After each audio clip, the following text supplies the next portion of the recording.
Hello, good morning, everybody. Congratulations to the 80th anniversary of the United Nations. I, Ahmed Abdi Ibrahim, an elected member of Parliament of Somaliland, the chairman of the Committee of Public Works, Technology, Housing and Transport in the Republic of Somaliland. More importantly, I represent a nation whose sovereignty started since 26 June 1960, but illegally occupied by Somalia. Illegal occupation. I represent a nation whose sovereignty started since 26 June 1960.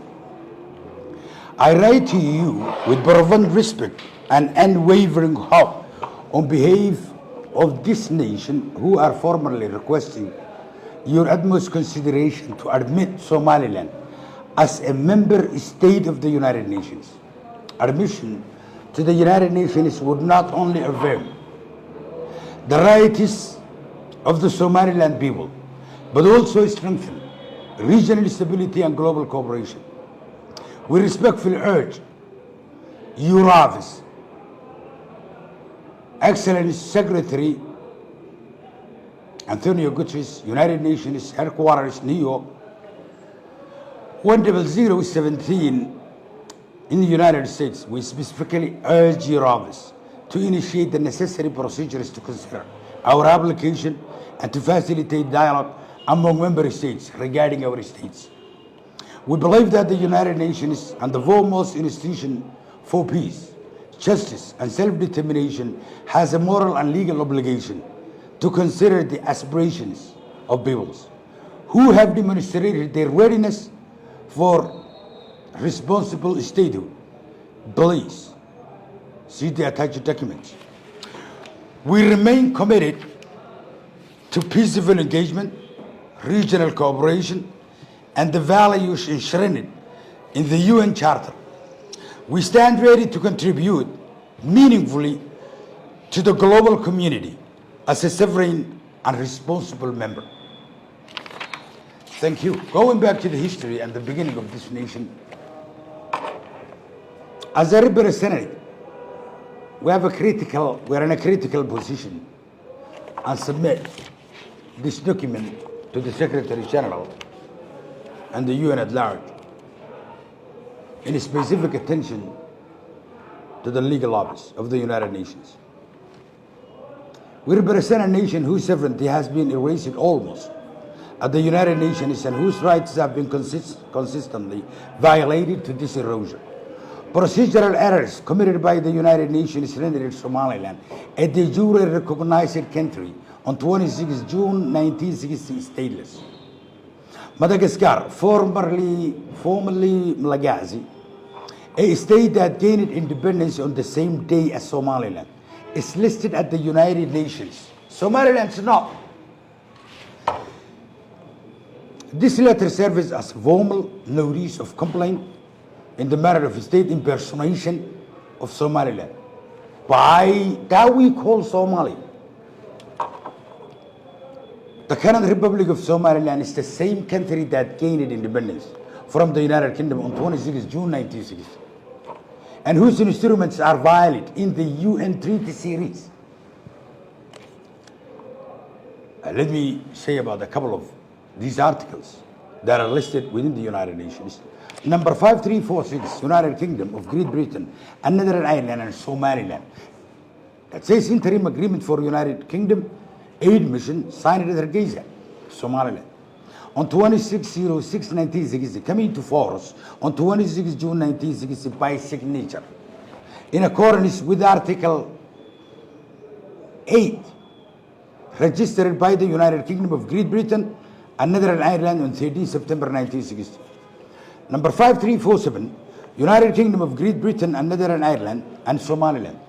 Republic Officers Agreement signed at Hargeisa, Somaliland on 26 June 1960, came into force the same day on 26 June 1960 by signature, in accordance with Article 6, registered by the United Kingdom of Great Britain and Northern Ireland on 13 September 1960. Number 5348, number 5349, and number 5350, all are the same. Unfortunately, these treaties between the United Kingdom and Somaliland are wrongly recorded as being between Somalia and the United Kingdom of Great Britain. It's within the pages of the United Nations. There is no evidence that Somaliland transferred its jurisdiction to another entity at all, in all conditions. Furthermore, there is no mechanism under international law by which a sovereign independent state could transfer its jurisdiction to a United Nations terrorist territory that has not completed the criteria of statehood.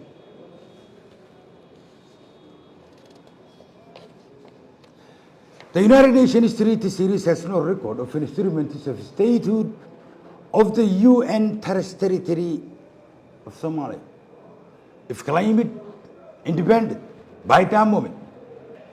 The other mysterious point is that there was no union that ever took place.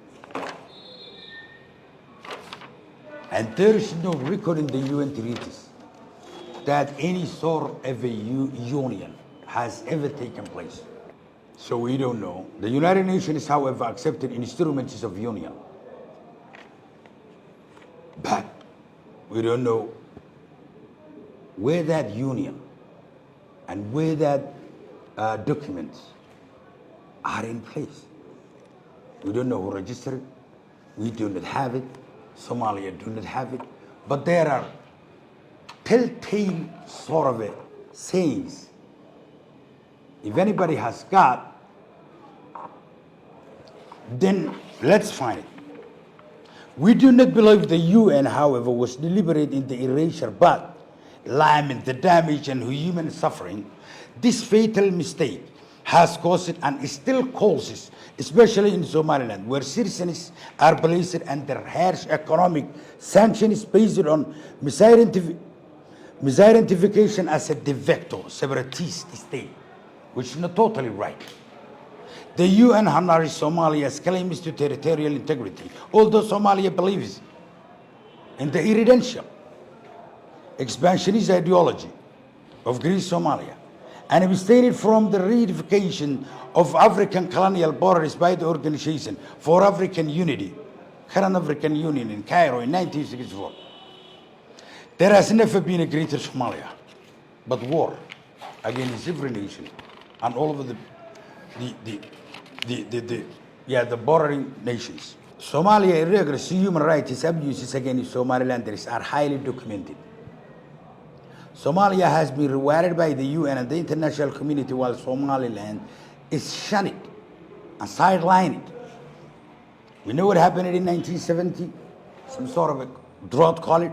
120,000 Somalilanders were moved to Somalia in the guise of famine relief. They were placed in camps. World Bank 1987, Devros, N.D. This campaign prosecution escalated into the Isaac genocide, a real genocide, which is known historically, or which is known politically, which is known in every aspect of life.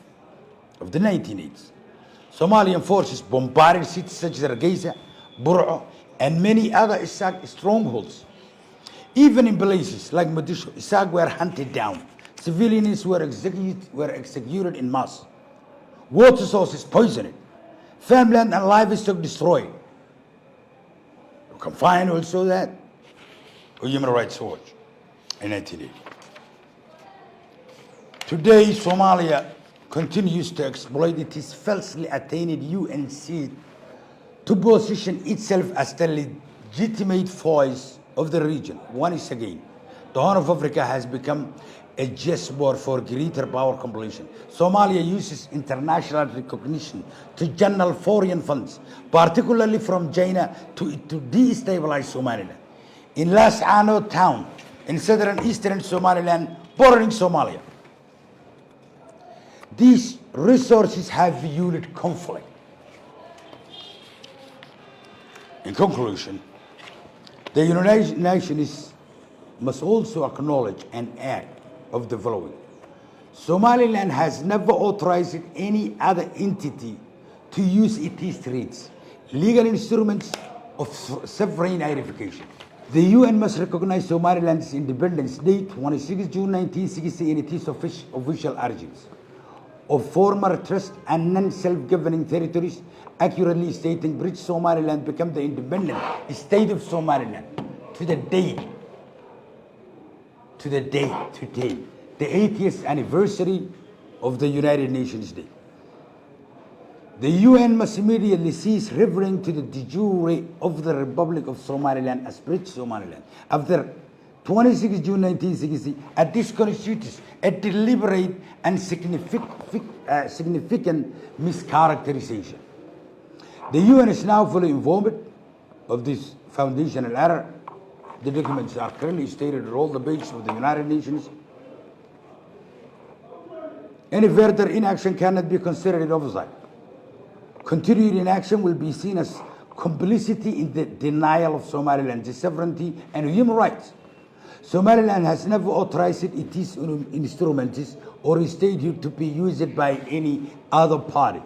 The UN must restore legally, peace and dignity to a nation whose lawful independence has been denied for over 60 decades.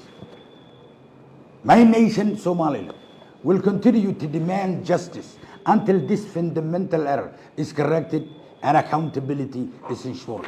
All attached documents will be found from every website. Thank you very much. Happy anniversary to the United Nations. Notice our motion, Chairman Ahmed Abdi Ibrahim, MB Ahmed Musa Chama, Abdi Ghani, Mohamed Aaron, Garino, Abdi Nasir, Isman Yusuf, Hirsi Abdullah Hirsi, MB Jama Abukar Muhammad, all our MBs, MB Muhammad Jama Kodbur, MB Abdul Qadir Abdullahi Mekto, MB Ahmed Muhammad Uri, MB Sulaiman Ahmed Farah Goh, as you know, MB Abdi Karim Me'ad, MB Amin Sulaiman Jama, MB Fuad Ahmed Deriye, MB Ahmed Mohammed, MB Mohammed Hussein Jama, MB Abdi Karim Mohammed, MB Bilay Abdi Duale, MB Nuruddin Ahmed Dave, and many more. Thank you.